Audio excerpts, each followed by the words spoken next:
Alors, il arrive parfois qu'on arrive sur une ligne de production ou sur une unité hydraulique et puis que la fiche signalétique est disparue ou illisible. Alors, lorsqu'on désire avoir le GPM absolument, il y a une technique où on peut appliquer les mathématiques pour pouvoir obtenir ce GPM. Alors, voici la formule.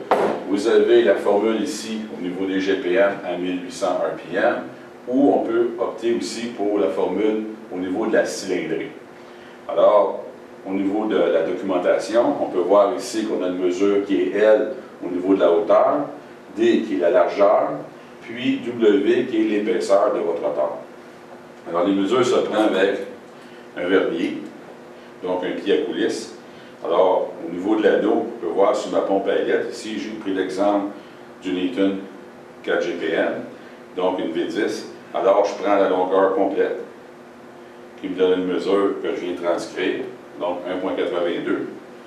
La largeur la plus grande, qui me donne 1,63. Puis, la largeur du rotor, qui me donne 0,86. Après avoir pris ces informations-là, alors je prends les numéros qui sont là, les chiffres, je les intègre à la formule, ça me donne ceci. Alors, on peut voir la formule que j'ai mise sur une ligne, qui est la même que l'image auparavant, ce qui nous donne 94 multiplié par 0,86. Ce qui est important, c'est de respecter les parenthèses. Souvent, les erreurs des étudiants, c'est les parenthèses qui font des erreurs et ça n'arrive pas à la fin. Donc, 1,82 plus 1,63 divisé par 4. Dans ce cas ici, 1,82 moins 1,632 divisé par 2. On revient, donc ça nous donne nos fameux chiffres.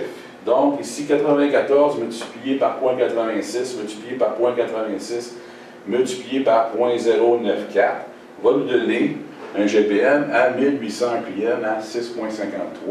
On sait que la pompe V10 de Eaton a été testée à 1200 RPM pour obtenir 4 GPM.